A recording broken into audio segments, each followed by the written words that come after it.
محمد وعلى آل محمد كما باركت على إبراهيم وعلى آل إبراهيم إنك حميد مجيد. رمضان المبارک کا دوسرا جمعہ ہے اور رمضان المبارک کے مقدس دن بڑی تیزی کے ساتھ ہماری زندگی سے گزر رہے ہیں. رمضان المبارک میں جہاں عبادات کا اہتمام کیا جاتا ہے، اخلاقیات کا اہتمام کیا جاتا ہے، زکوٰۃ اسلام کے بنیادی ارکان میں سے ایک. بہت سارے لوگ یہ سمجھتے ہیں کہ رمضان میں زکوٰۃ دینی ضروری ہے، جبکہ زکوٰۃ کے لیے حکم ہے کہ جب وہ ایسا مال جو آپ کی ضروریات سے زیادہ ہو، جب اس پر 1 سال گزر جائے تو اس میں سے 2.5% نکال کے اللہ کے راستے کے اندر دے دیا جائے. زکوٰۃ کے متعلق اگر ہم غور کریں تو اللہ تبارک و تعالیٰ نے قرآن پاک میں زکوٰۃ کے جو معنی، زکوٰۃ کا جو مفہوم، زکوٰۃ کی جو وجوہات بیان کی ہیں، اور نبی علیہ الصلوۃ نے جو ہماری تربیت فرمائی زکوٰۃ کے معاملے میں، تو ہم تو اس زکوٰۃ کو بہت پیچھے چھوڑائے ہیں.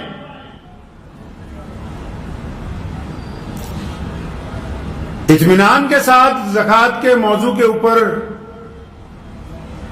قرآن پاک کے احکامات کو، احادیث کو اگر دیکھتے ہیں تو ہماری زکوٰۃ تو اس زکوٰۃ کے ساتھ میل ہی نہیں کھاتی جو پیارے پیغمبر محمد رسول اللہ صلی اللہ تعالی علیہ وسلم نے دینے کے لیے حکم فرمایا. پہلی بات تو یہ سمجھ لینی چاہیے زکوٰۃ ہے کیا، یہ ہوتا کیا ہے.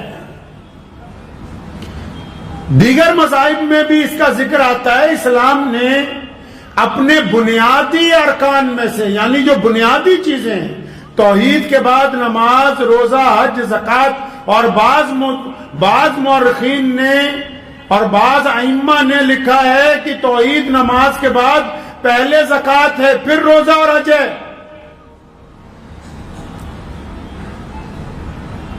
یہ اتنی بڑی بات جو ہے کہ پیارے پیغمبر صلی اللہ علیہ وسلم نے جس کے متعلق احکامات دیے گئے ہوں قرآن پاک میں، جس کا ذکر نماز کے ساتھ آیا ہو.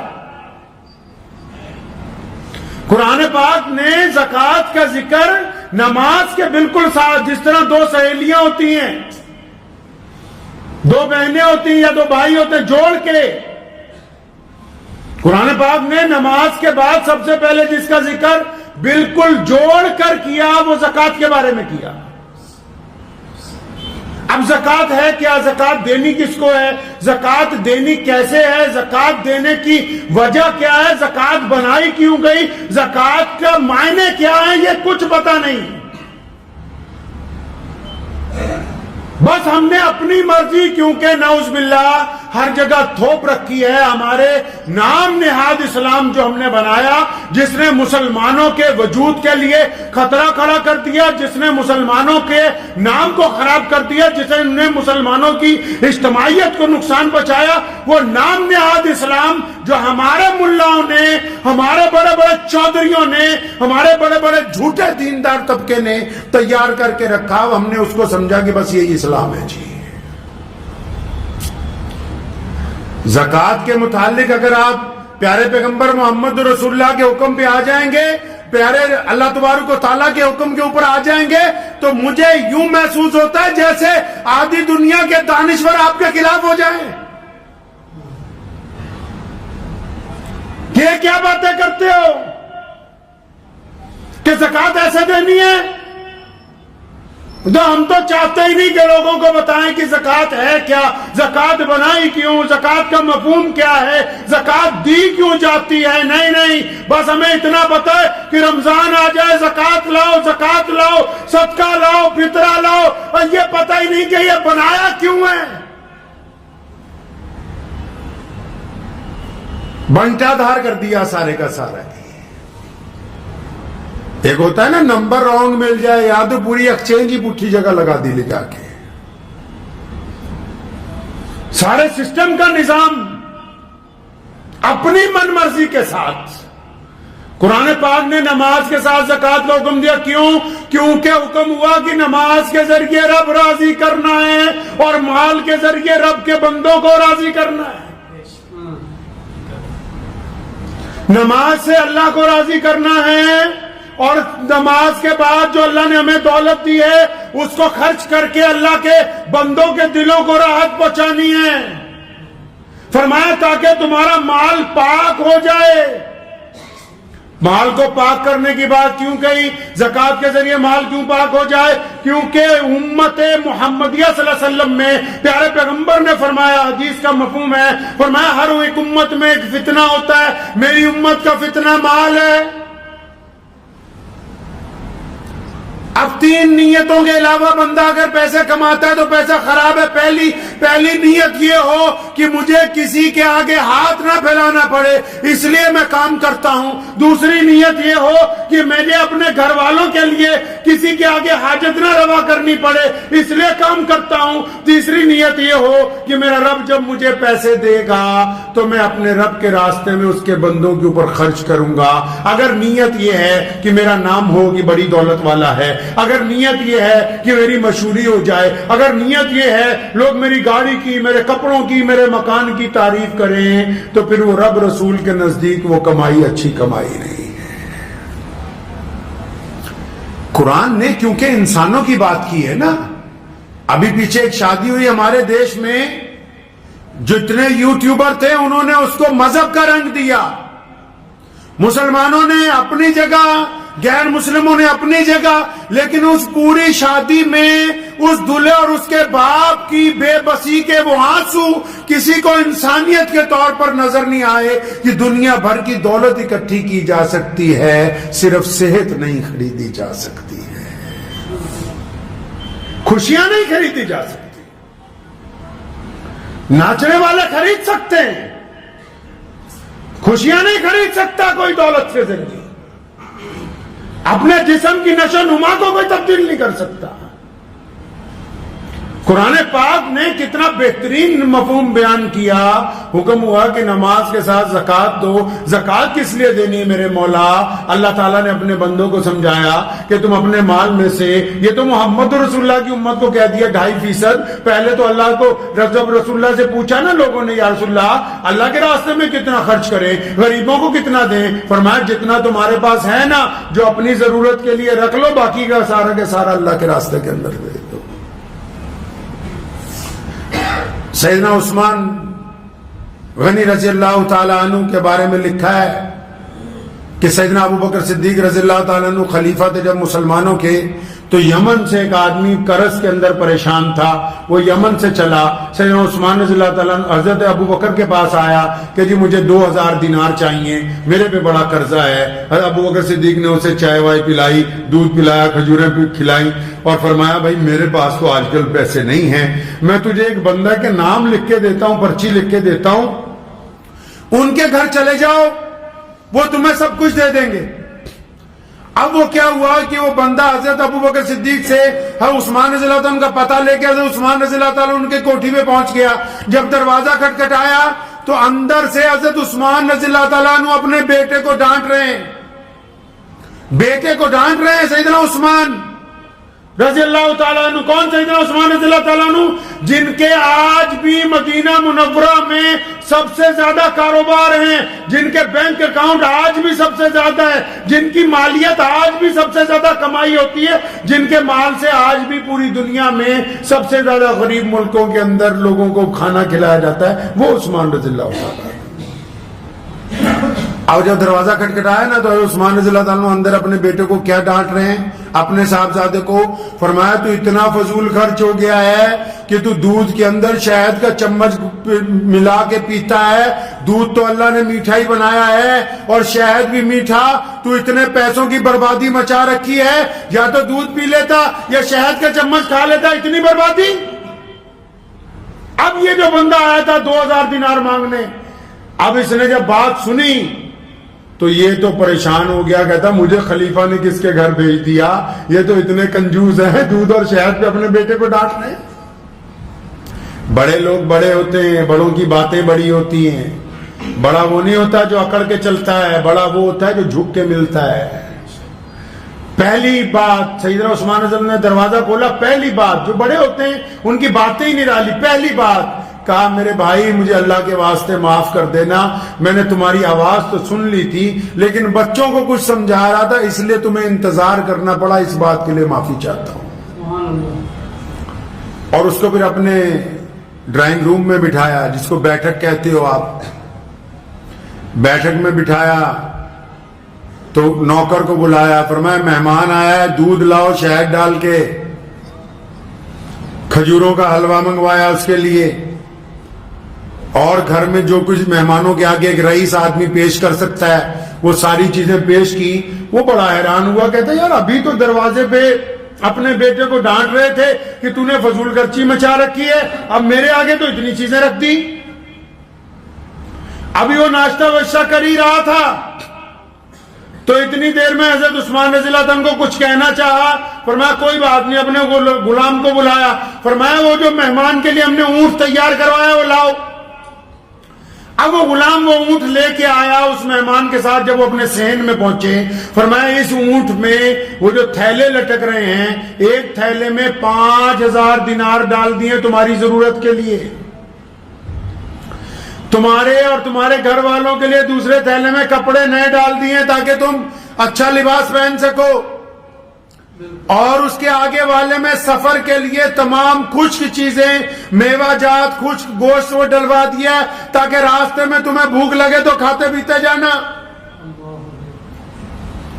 تو بڑا حیران ہوا کہ بھائی یہ تو اپنے بچوں کو دودھ شہد پر ڈانٹ رہے تھے اور میرے لیے تو 2000 دینار چاہیے تھے, 5 دے دیے.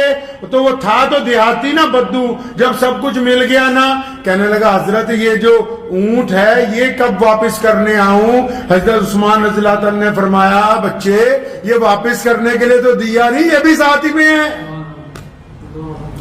یہ بھی ہدیہ ہے.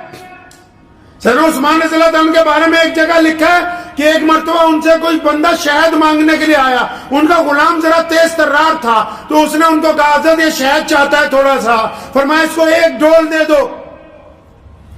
تو غلام بہت تیز تھا تو اس نے کہا اچھا حضرت اگر اس کو 1 ڈول دے دیں گے تو, کیونکہ 2 ڈول باندھے ہوتے ہیں اونٹ کے دونوں طرف, فرمایا اگر ایک پورا اس کو دے دیں گے تو دوسرا گر جائے گا, فرمایا ایسا اچھا اس کو ایسا کرو دونوں دے دو. وہ کہنے لگا حضرت دونوں یہ اٹھائے گا کیسے؟ فرمایا جس اونٹ پر لاد رکھے وہ بھی دے دو. اب جب حضرت نے یہ کہا نا تو بھاگا ہی گیا. تو وہ بندہ سمجھ رہا تھا کہ بار بار میرے سے اڑ رہا ہے. اس نے اس غلام کو پوچھا, کہنے لگا اس کے بعد تو نے کوئی سوال نہیں کیا کہ اونٹ جو ہے اس سے بھاگ جائے گا, یہ لے جا نہیں سکے گا.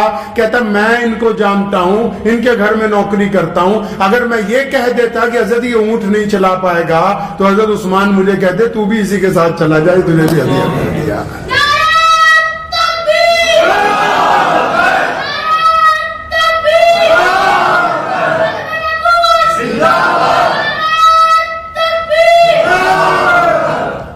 تو زکوٰۃ جو تھی اس لیے بنائی گئی تھی کہ اللہ تبارک و تعالیٰ آپ کے دلوں میں سے مال کی محبت کو ختم کر دے. پہلے زکوٰۃ کے مطلب سمجھ لو. زکوٰۃ اس لیے بنائی کہ آپ بھی دوسرے کے درد کو محسوس کر سکیں, آپ غریب آدمی کی تکلیف میں اس کے حصے دار بن جائیں, آپ مظلوم کی مدد کرنے والے ہوں, آپ جن کا کاروبار ٹھپ ہو گیا ان کے ساتھ کاندھے سے کاندھا ملانے والے ہوں. زکوٰۃ اس لیے تھوڑی بنائی کہ آپ بیٹھ جاؤ اپنی دکان کے اوپر اور 100 روپے سب کو بانٹتے جاؤ اور وہ بھی آنے والا کہے حضرت اگلے سال میرا خیال رکھنا, اس نے بھی ارادہ کر رکھا ہے ساری زندگی مانگنے کا, تو نے بھی ارادہ کر رکھا ہے بیوقوفی کے ساتھ بانٹنے کا. اگر زکوٰۃ کو سنت کے مطابق لے آئیں گے نا, بہت سارے لوگوں کی میری یہ گفتگو شاید چھپ جائے گی. محمد رسول اللہ جیسے زکوٰۃ دلواتے ہیں دیتے ہیں, ہم میں سے کوئی اب اس کے اوپر نہیں ہے. پورے قرآن حدیث میں کہاں لکھا ہے کہ ایسے زکات بانٹو جس طرح تم بانٹ رہے ہو؟ جیسے آپ زکات بانٹ رہے ہو، پچھلے 75 سالوں میں کوئی غریب ختم نہیں ہوا، جیسے آپ زکات بانٹ رہے ہو کوئی عمارت مکمل نہیں ہوئی، جیسے تم زکات بانٹ رہے ہو کسی کے گھر کے اندر خوشحالی نہیں آئی، کیونکہ زکات دے تو رہے ہو محمد رسول اللہ کے مطابق نہیں دے رہے ہو۔ رسول اللہ کیسے زکات دیتے جی؟ رسول اللہ زکات کیسے دلواتے ہیں؟ اس میں حیرت کی بات اور بتا دوں آپ کو، بڑی حیرت، اسلام کا پلر ہے زکات، لیکن پیارے پیغمبر محمد رسول اللہ نے کبھی زکات دی نہیں، کیونکہ ان کو دولت سے محبت تھی نہیں۔ جتنا آیا سورج غروب ہونے سے پہلے لٹا دیا اللہ کے راستے کے اندر، چاہے ابو ہریرہ ہو، چاہے مولا علی کرم اللہ وجہ ہو، جو کچھ آیا سورج غروب ہونے سے پہلے اللہ کے راستے کے اندر لوٹا دیا۔ حضرت علی کو کسی نے پوچھا کہ مولا کیوں نہیں پیسے جمع کر کے رکھتے؟ فرمایا ٹھیک ہے، جائز تو ہے، اگر جمع کریں گے تو پھر حساب دینا پڑے گا۔ زکات کیوں بنائی؟ اب سمجھو، زکات اس لیے بنائی تھی کہ دولت مند آدمی کے دل میں مال کی محبت کم ہو جائے، کیونکہ مال فتنہ ہے۔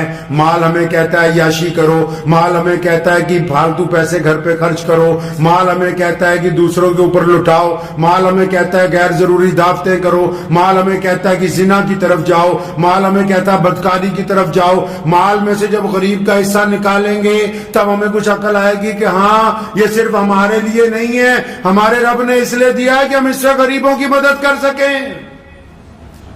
مال پاک ہو جائے گا، یعنی دماغ میں سے گندگی نکل جائے گی، اس لیے فرض کی گئی، نماز کی طرح فرض کی گئی۔ بدبخت ہیں وہ لوگ جو صاحب زکات ہونے کے باوجود اپنا حساب لگا کے زکات نہیں دیتے۔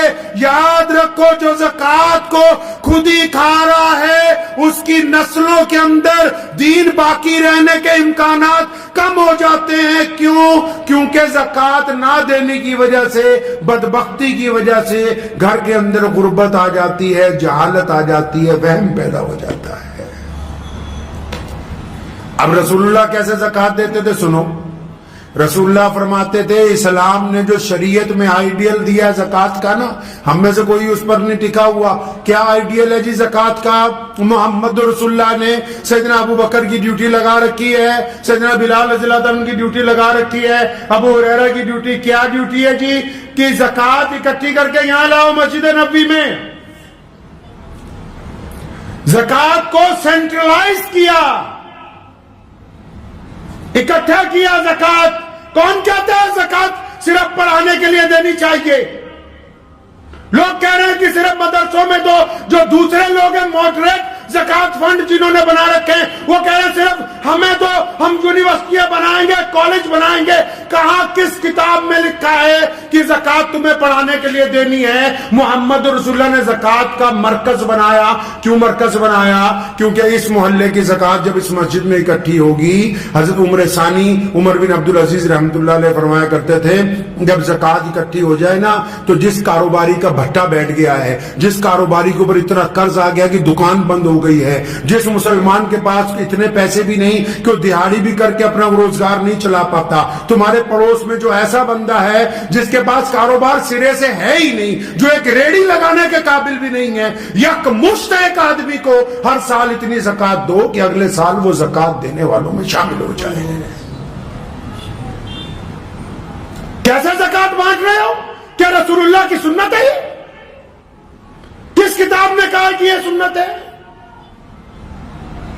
زکات اس لیے بنائی گئی تھی کہ لوگوں کو غربت سے اٹھانے، اور دی ہے سیدنا ابو بکر سے لے کے خلفائے راشدین نے، عمر بن عبدالعزیز رحمت اللہ علیہ تک اتنا زکات کا سینٹرلائز مسلمانوں نے کیا، اتنی مرکزیت زکات کی بنائی کہ آخر ایک وقت آ گیا خلیفہ کے پاس زکات بچ گئی کئی کروڑ روپے، اٹھا کے شام بھیجی، شام کے گورنر نے چٹھی لکھ کے واپس بھیجی کہ حضرت ہمارے ہاں تو کوئی زکات لینے والا نہیں۔ پھر زکات اکٹھی کر کے یمن بھیجی، یمن کے گورنر نے چٹھی لکھ کے بھیجی ہمارے ہاں تو کوئی زکات لینے والا نہیں۔ پھر زکات اکٹھی کر کے افریقہ بھیجی، اس نے کہا جی ہمارے ہاں تو کوئی کیوں؟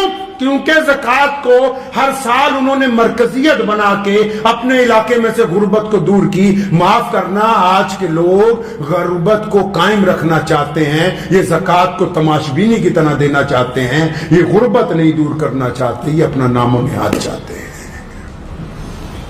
یہ جتنے بڑے بڑے چودھریوں کے پاس، گستاخی کی معافی سے کہہ رہا ہوں، جو بڑے بڑے ادارے بھی بن گئے نا، ان کے اپنے مولوی بھوکے مر رہے ہیں، قرض میں ڈوبے ہوئے ہیں، سود پہ پیسے لے لے کے مرنے کے لیے تیار ہیں، خودکشیاں کر رہے ہیں، اور تم زکات کے اوپر سانپ بن کے بیٹھے ہوئے ہو کہ نہیں یہ تو پڑھائی پر. کس پڑھائی پر؟ اسلام نے کہا کہ جو غریب ہے اس کو اتنا دو، اتنا دو، اتنا دو کہ آئندہ سال یہ خود اپنے بچوں کو پڑھائے، یہ خود دوسروں کو زکات دے، یہ خود اپنے بیوی بچوں کا خرچ اٹھائے. تم چاہتے نہیں، تم کہتے ہو کہ بس غریب کے بچے کو 3 وقت مدرسے میں روٹی کھلائیں گے، اس کی غربت نہیں دور ہونے دیں گے. زکات کا تماشا کھیل بنا دیا زکات کو. ارے اس حد تک گر گئے ہیں ہم تو. فطرہ رکھا تھا اس لیے کہ چلو روزے کا کفارہ ادا ہو جائے گا، کسی غریب کی جھولی میں کچھ چل جائے گا. ایتھے دا عید آڑ تو پہلے ہی فطرہ کھچ کے لے جانے ہیں کہ کسی غریب کے منہ میں نہ ڈال دے بھیا، یہ ہمارے پاس کچھ آتے بس. آپ یہ دیکھیں کہ جس دین کا پوری دنیا میں چرچا ہے، جس دین کا نظام کائنات میں سب سے اعلیٰ ہے، جس دین کے خلاف دشمن اس طرح سازشیں کرتا ہے، روکنا کیسے؟ اس دین میں عبادت کے ساتھ مال کی ادائیگی اس حساب سے رکھی گئی تھی کہ تمہاری صفوں میں کوئی غریب نہ رہے، تمہاری صفوں میں کوئی محتاج نہ رہے، تمہاری صفوں میں کوئی ضرورت مند نہ رہے، تمہاری صفوں کے اندر کوئی مانگنے والا باقی نہ رہے. ہم نے اس نظام کو چھوڑ دیا. ہم نے سوچا صرف نماز پڑھنی ضروری ہے، زکات تو ہم 1-1 روپیہ کر کے بانٹیں گے. تمہارا سکا بھائی غریب ہے، سکی بہن غریب ہے، تمہارا چچا غریب ہے، تمہارا تایا غریب ہے، تمہارا ماموں غریب ہے، تو اسے زکات دینے کے لیے تیار نہیں ہے کہ 1 سال کی اکٹھی زکات 2-4 لاکھ اس کو دے دوں، یہ سنبھل جائے. نہیں، تو کہہ رہا ہے جی میں 2-2 ہزار کر کے بانٹوں گا. اللہ اکبر. یہ زکات کا نظام اسلام کے اندر تمہیں سمجھایا کس نے؟ اور زکات تو یہ صرف وہ فرض ہے جو مالداروں پہ دینی. اس کے بعد بھی قرآن نے کہا کہ جو دینا اللہ کے راستے میں اور دو. رکو نہیں، اللہ سے کاروبار کرو. رکو نہیں اللہ کے راستے کے اندر مال خرچ کرنے سے. ہم نے زکات کے ساتھ کیا کر دیا؟ ہم نے کیا کر دیا زکات کے ساتھ؟ بہت سارے تو ایسے ہو گئے کہ جی زکات دینے کی ضرورت ہی نہیں ہے.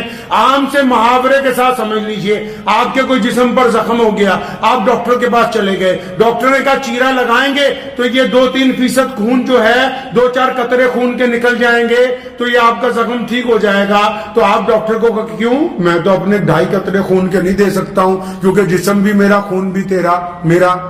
ڈاکٹر کہتا چلو کوئی بات نہیں. اب 2 مہینے بعد گئے تو پورا پیر ہی خراب ہو گیا. ڈاکٹر نے کہا جی پیر کاٹنا پڑے گا تو باقی جسم بچ جائے گا. نہیں جی، پیر بھی میرا، ہڈی بھی میری، میں تو نہیں کٹواتا. کرتے کرتے اس زخم کی وجہ سے موت آ گئی. یہی زکات ہے. دیسی زبان میں سمجھ لو، اللہ نے کہا مال کو پاک کر لو، دوسروں کی ضرورت کو سمجھ لو. ہم نے کہا 2.5% نہیں دینی، مت دو. نہ دینے کی وجہ سے مال کم ہونا شروع ہو جائے گا، نہ دینے کی وجہ سے نقصان شروع ہوگا، نہ دینے کی وجہ سے نحوست شروع ہوگی. کرتے کرتے جو 2.5% دینے سے برکت آنی تھی اس سے بھی چلے گئے. بڑی بڑی فیکٹریوں کو تالے لگ گئے ہیں مسلمانوں کی، جو کل تک یہ کہتے تھے کہ زکات دینے کی ضرورت نہیں ہے، آج سڑکوں پہ بیٹھے ہوئے بھیک مانگ رہے ہیں. اس لیے ذہن نشین کر لیں. میرا مقصد آج کے بیان کا یہ نہیں ہے کہ آپ مدرسے والوں کو اور لوگوں کو مت دیں، لیکن زکات کو کم از کم اپنے محلے میں تو مرکزیت بناؤ. جتنے آنے والے ہیں ان کو بھی کچھ دو، لیکن جو تمہارے پڑوسی غریب ہیں ان کو تو صاحب نصاب بنا دو. جن بچوں کے ماں باپ غریب ہیں ان کو تو صاحب نصاب بناؤ. جن کے گھروں کے اندر ضرورت ہے ان تک تو مال پہنچاؤ. جو زکوٰۃ کے مقصد تھا کہ ہم نے معاشرے میں سے، سسٹم میں سے، سماج میں سے غربت کو دور کرنا ہے، آپ نے زکوٰۃ کے اس نظام کو چھوڑ دیا، آپ دوسری طرف چلے گئے، آپ زکوٰۃ کو ایک ایک روپیہ کر کے بانٹنے لگے۔ یہ زکوٰۃ کی ادائیگی نہیں ہے۔ اور بھی سن لو، بیپاریوں کو بھی سنا دوں، درمیان میں کئی ایسے ہیں اڑ جاتے ہیں، نہیں جی میں تو زکوٰۃ میں کپڑا دوں گا، نہیں جی میں تو زکوٰۃ میں چاول دوں گا۔ ایک بات بتاؤ، کسی کے گھر میں ماں بیمار ہو اور تم کہو جی میں تو زکوٰۃ میں بکرا دوں گا، اس بکرے کو تو ذبح کرانے کے پیسے نہیں ہیں اس کے پاس۔ آپ کہو جی زکوٰۃ میں تو میں کپڑے دوں گا، اس کے بچوں کی فیس چاہیے، وہ تو کپڑا اس مال میں بیچ نہیں سکتا۔ اللہ نیتوں کو جانتا ہے۔ اپنے کنڈم مال کے ذریعے زکوٰۃ دینا چاہتے ہو، اپنے بیکار مال کے ذریعے زکوٰۃ دینا چاہتے ہو، اپنے اس مال کے ذریعے جو تم یہ سمجھتے ہو کہ بک نہیں سکتا، یہ تم سمجھتے ہو کہ تم نے زکوٰۃ دے دی، تم دنیا والوں کو دھوکہ دے سکتے ہو، اللہ کو دھوکہ نہیں دے سکتے، اللہ کو نہیں دھوکہ دے سکتے۔ اسلام کے اس رکن کو سمجھیے کہ جس کو نماز کے ساتھ جوڑ کر بیان کیا گیا، یہ تو بڑا آفاقی نظام ہے، بڑا خوشی کا معاملہ ہے، استقامت کی بات ہے کہ ہم غربت دور کرنے کے لیے تیار ہیں۔ یہ ہم نے کیا کر دیا زکوٰۃ کے ساتھ، اور کنجوس بن گئے۔ بھلے شاہ نے کیا نا کہ مالا والے سخی نہیں ہوندے، مالا والے سخی نہیں ہوندے، سخیاں کول مال نہیں ہوندے، مالا والے سخی نہیں ہوندے، سخیاں کول مال نہیں ہوندے، ایتھے اوتھے دونوں جہاں سخی کدی کنگال نہیں ہوندے۔ کئی تو کنجوس بن کے بیٹھ گئے نا، کنجوس کے لیے بھی اللہ رب رسول نے لعنت بھیجی ہے۔ پیسے ہیں، دل چاہتا ہے کہ خرچ دوں، مال کی محبت میں رو رکھا ہے، ہائے میرے پیسے، ہائے میرے پیسے۔ قرآن نے کہا کہ تو زکوٰۃ نہیں دیتا، اور یہ جن پیسوں پر فخر کرتا ہے، جس سونے چاندی پر فخر کرتا ہے، جو ڈلیاں چھپا چھپا کے رکھتا ہے سونے کی، فرمایا جب مر جائے گا، جب عذاب دیا جائے گا، انہی کو لکڑیوں کی طرح دہکائیں گے کہ لے اس سونے چاندی کا مزہ چکھ لے جو اپنے لیے جمع کر کے رکھتا تھا۔ یار سسٹم سمجھ نہیں آتا۔ آپ کو بینک والا آ کے بولتا ہے کہ 1 لاکھ روپے سال دو، یہ اسکیم ہے، اتنے فائدہ ہوگا، تو یہ جو اسکیم اللہ تعالیٰ نے چلا رکھی ہے آپ کو یہ زیادہ اچھی نہیں لگتی؟ 700 گنا فائدہ اللہ سے سودے بازی کا، اللہ سے معاملے کا 700 گنا فائدہ، کئی 70 گنا فائدہ، کئی لاکھ گنا فائدہ کہ بس اللہ کے راستے میں دینا ہے۔ اور فائدہ کب ہونے والا ہے جی؟ یہ بینک جو آپ کے مرتے ہی آپ کے نومینی کو پیسے دے گا۔ جس بینک میں آپ کا کھاتا ہے نا، جب آپ کا انتقال ہو جائے گا، نومینی مطلب جس کا نام آپ نے بھرا ہوا ہے، اس کو آپ کے حصے کے پیسے ملیں گے، لیکن وہ جو کھاتا اللہ کے پاس چل رہا ہے، جب آپ اللہ کے حضور پیش ہوں گے، آپ کے کھاتے کی نیکیاں آپ ہی کو ملنے والی ہیں، آپ کو ملنے والی ہیں آپ کے کھاتے کی نیکیاں۔ تو ذہن نشین کر لیں اس بات کو کہ زکوٰۃ کے نظام کو رب رسول کے حکم کے مطابق ادا کریں۔ یہ نہ ہو کہ اب جیسے ہم کسی کے پاس چلے جائیں اور پوچھنے لگیں، کوئی صاحب کسی کے پاس گئے اور وہ حضرت جی زکوٰۃ دینی تھی 2-4 لاکھ روپیہ، 1-آدھا گھنٹہ اس نے اپنی بات بتائی، اب وہ حضرت جی کہنے لگا جی یہیں دے جا ہمارے مدرسے میں۔ مجھے اچھی طرح یاد ہے والد محترم شیر اسلام مولانا حبیب الرحمن ثانی لدھیانوی رحمۃ اللہ علیہ کے پاس ہم نے تربیت کے وقت گزارے ہیں۔ ایک صاحب کا فون آیا تو انہوں نے کہا جی اتنے لاکھ روپے زکوٰۃ ہم دینا چاہتے ہیں آپ کے مدرسے میں۔ تو ابا جان رحمۃ اللہ علیہ اس سے پوچھنے لگے کہ بھائی کیا تیرے رشتہ داروں میں یار کوئی غریب ہی نہیں ہے؟ تمہارے پڑوس میں کوئی غریب ہی نہیں بچا؟ تو کہنے والا خاموش ہو گیا۔ تو کہنے لگا نہیں حضرت ہیں۔ تو فرمایا پہلے ان کی ضرورت کو، اسلام اس کا نام ہے کہ اس کو اس طرح قائم کرو جس طرح محمد الرسول اللہ نے کیا۔ اگر کوئی بندہ رب رسول کی بات کرتا ہوا بھی اپنے مفادات پہ آ جائے تو خدا کی قسم خدا کے نزدیک وہ بے ایمان ہے، ایماندار ہو نہیں سکتا ہے، وہ ایماندار نہیں ہو سکتا۔ اللہ تعالیٰ جیسے چاہتے ہیں کہ میرے بندوں کو میرے رسول کی بات جس طرح بتائی جائے، جو بات اللہ تبارک و تعالیٰ نے اپنے بندوں کو سمجھائی وہی بات زندگی کے معاملات میں ہونی چاہیے۔ آپ رمضان میں زکوٰۃ دے رہے ہیں، اچھی بات ہے، زکوٰۃ 365 دنوں کے بعد دی جاتی ہے، 1 سال کے بعد، ٹھیک ہے، آپ نے نظام بنایا رمضان میں ہی دیں گے، لیکن زکوٰۃ دینے سے پہلے کبھی اپنی مسجدوں کے اندر بیٹھو، اپنے محلوں میں سر جوڑ کے ایک دوسرے کے ساتھ بیٹھو کہ پیارے پیغمبر نے زکوٰۃ کا مرکزیت کو قائم کیا، اور پیارے پیغمبر نے زکوٰۃ کے پیسے پہلے قرض داروں پر خرچے ہیں۔ سن لو ماڈریٹ مسلمانوں اور بڑے بڑے تعلیمی ادارے چلانے والوں، کہ جن غریب بچوں کو پڑھانے کی بات کرتے ہو، پہلے ان کے ماں باپ کی غربت ختم کرنے کی بات کرو۔ رسول اللہ صلی اللہ علیہ وسلم نے زکوٰۃ کے پیسے سب سے پہلے کن پر خرچے گئے جی؟ جو لوگ قرض دار ہو گئے، جن کا کاروبار بند ہو گیا، جن کو سٹینڈ کرنا ہے، اور پھر اس حساب سے اس زکوٰۃ کو بانٹا گیا کہ ایک وقت آیا کہ آج اس زمین کے اوپر جہاں سے اللہ نے زکوٰۃ کو فرض کیا، مکہ مکرمہ میں، مدینہ المنورہ میں، آج عرب کی زمین پر اس کے ساتھ لگتے ملکوں پر کوئی زکوٰۃ لینے والا ہے نہیں ہے۔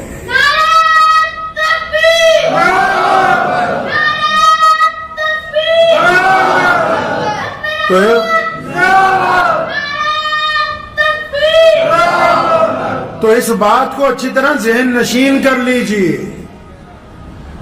کہ ٹھیک ہے کہ پیسے بانٹ رہے ہیں، مثال کے طور پہ آپ کے محلے میں 50 لاکھ زکوٰۃ اکٹھی ہوتی ہے، 10 لاکھ روپیہ سفیروں کے لیے رکھ لیجئے کہ جو بھی جہاں سے آئے گا ہم اس کو خالی نہیں جانے دیں گے، اور لیکن 40 لاکھ روپیہ تو انہیں 1-2 غریب لوگوں کو دو جن کا کاروبار نہیں ہے، جن کی دکان بند پڑی ہوئی ہے، جن کے گھر کے اندر بیماریاں ہیں، جن کے پڑھے لکھے بچے موجود ہیں، نوکریاں ان کے پاس نہیں ہے، ان کے اوپر پیسہ لگاؤ، ان کو کام کر کے دو، مانیٹری کمیٹی بناؤ جو دھیان رکھے کہ یہ پیسے کا صحیح استعمال کر رہے ہیں، تاکہ اگلے سال وہ بھی تمہیں 10,000 زکوٰۃ دینے والے بن جائے۔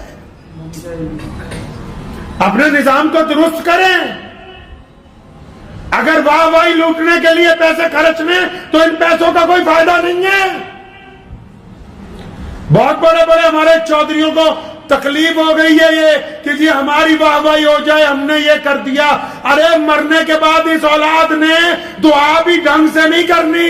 ہم جیسے مولویوں کے بعد آ جائیں گے، حضرت جی دعا کر دو، اس لیے پیسے وہاں خرچو جن کا فائدہ تمہیں مرنے کے بعد بھی ہونے والا ہے۔ جن پر خرچو گے وہ دعا نہیں بھی نہ کریں گے، ان کو جو فائدہ ہوگا اس کا ثواب آپ کی قبر میں آپ کو پہنچنے والا ہے۔ ذہن نشین کر لیجئے اس بات کو کہ ہم نے اپنے نظام کو درست کرنا ہے، پیارے پیغمبر حضرت محمد رسول اللہ صلی اللہ علیہ وسلم کے مطابق کرنا ہے۔ جس طرح نبی علیہ السلام زکوٰۃ دلوانا چاہتے ہیں، ہم ویسے زکوٰۃ دینے والوں میں شامل ہو جائیں۔ اور فطرہ جو ہے وہ روزے کا کفارہ ہے۔ روزے میں کئی بار کچھ نہ کچھ غلطی ہو جاتی ہے، لیکن فطرے کی 2 وجوہات ہیں، ایک تو روزے کا کفارہ، دوسرا فطرہ نماز سے پہلے اس لیے ادا کرنے کے لیے حکم ہوا کہ جب تم چلو گے نا تمہیں پتا ہوگا یار آس پاس محلے میں کتنے غریب ہیں، کون سا ایسا محتاج ہے، سارا فطرہ اکٹھا کر کے اپنے گھر کا لے جا کے اس کے گھر میں دے دو گے، لفافے میں ڈال کے اس کے گھر میں ڈال دو گے۔ لیکن ہم نے فطرے کا بھی بنٹا دھار کر دیا، ہم نے کہا غریبوں تک تو یہ پہنچنے نہیں دینا ہے، یہ تو بس تعلیمی اداروں کے اوپر لگائیں گے۔ وہ خدا کا واسطہ ہے، اسلام کو بدلنے کی کوشش کرو۔ نظام کو جو لوگ اسلام سے ٹکرائے وہ کامیاب نہیں ہوئے۔ سن لو کام سے جو لوگ محمد رسول اللہ صلی اللہ علیہ وسلم کے نظام کو بدلنا چاہتے ہیں وہ دنیا میں کامیاب نہیں ہو سکتے۔ یہ مسلمانوں کی بات کر رہا ہوں جو یہ چاہتے ہیں کہ ہم بڑے مولوی ہیں، ہم بڑے ادارے والے ہیں، ہم بڑے چودھری ہیں، ہم بڑی مسجد کے پردھان ہیں، ہم بتائیں گے اسلام تمہارے باپ کی جاگیر نہیں ہے۔ اسلام کے بارے میں اگر کوئی بتا سکتا ہے تو صرف محمد رسول اللہ صلی اللہ علیہ وسلم۔ جس طرح انہوں نے کہا ہے اس طرح چلنا ہوگا، اور اگر رسول اللہ کے طریقے پہ چلو گے تو دنیا آپ کے آگے عزت کرے گی، رسول اللہ کی اتباع کرو گے دنیا آپ کی اتباع کرے گی. اگر نعوذ باللہ اسلام میں غنڈہ گردی کرنے کی کوشش کرو گے, اسلام میں جواز نکالنے کی کوشش کرو گے, مصلحت کے نام پر مسئلے بدلنے کی کوشش کرو گے, تو پھر یہ ہے اسلام تو قیامت تک قائم رہنا ہے, تمہارا وجود ختم ہو جائے گا, کوئی پوچھنے والا نہیں ہوگا. دعا کریں, وقت بھی ہو گیا. اللہ تبارک و تعالیٰ مجھے بھی آپ سب کو بھی زکوٰۃ صحیح طریقے سے ادا کرنے کی سمجھ عطا فرمائے. اپنے اپنے علاقوں میں مستحق لوگوں کو کم از کم ان کے اس قابل بنانے کی اللہ تبارک و تعالیٰ ہمیں توفیق عطا فرمائے. اور جتنے لوگ مدرسوں میں مال دیتے ہیں نا, اللہ نے تمہیں بہت دے رکھا ہے, مدرسے والے جب آئیں تو ان کو مطہر مال دیا کرو, مطہر مال دیا کرو, اپنا اچھا مال, بہترین, تاکہ قوم کے بچوں نے یہاں پڑھنا ہے. اور پھر جو زکوٰۃ لینے آ رہا ہے یا پھر زکوٰۃ اکٹھی کر رہا ہے یا کسی مدرسے کا سفیر ہے, جب رسید کٹوا لو تو اس کو بھی علیحدہ سے 500,000 روپے دو, کیونکہ اس کا تم پہ احسان ہے کہ وہ چندہ کرنے تمہارے دروازے تک آ گیا ہے. وہ سارا نظام غیر مسلموں کی, اگر آپ عبادت گاہوں میں دیکھو گے نا, میں حیران ہو جاتا ہوں کہ اسلام کے مطابق جیسے جیسے ہم چاہتے تھے کہ رسول اللہ ویسے ہمیں سمجھائیں, ہم نے تو چھوڑ دیا, پوری دنیا نے اس کو پکڑا ہوا ہے. جو صاحب جو نصاب کو لینے کے لیے آپ کے پاس آ رہا ہے, زکوٰۃ اکٹھی کرنے کے لیے آ رہا ہے, اب تم نے سوچا اچھا اگر آپ ایمانداری سے اس کا بھی خیال رکھتے تو وہ بھی تمہارا مال ایمانداری سے پہنچا دیتا, کیونکہ تم ایماندار نہیں ہو تو پھر ان میں سے بھی کئی لوگ ایماندار نہیں ہیں. خدا کے واسطے اسلام سے کھلواڑ نہ کیجئے. اتنی پریشانیاں سر پر کھڑی ہیں, اتنے مقابلے, اتنے چیلنجز ہیں, صرف کرنا کیا ہے, رسول اللہ کی اتباع کرنی ہے, رسول اللہ کے حکم کے مطابق توحید پر چلنا ہے, رسول اللہ کے کہنے کے مطابق نماز پڑھنی ہے, رسول اللہ کے کہنے کے مطابق زکوٰۃ دینی ہے, رسول اللہ کے کہنے کے مطابق روزہ رکھنا ہے, رسول اللہ کے کہنے کے متعلق حج کرنا ہے. صرف رسول اللہ کے کہنے پر چل جاتے تو عزتیں ہمارے قدموں میں ہوتی. ہم نے اپنے اپنے تھوڑے تھوڑے مفاد کے لیے نعوذ باللہ صلی اللہ علیہ وسلم کے احکامات کو چھوڑا. جب ان کو چھوڑا تو ہم کہیں کے نہیں رہے, دنیا نے ہمیں چھوڑ دیا ہے. دعا کریں اللہ تبارک و تعالیٰ اس پر عمل کی توفیق عطا فرمائے. وآخر دعوانا ان الحمد للہ.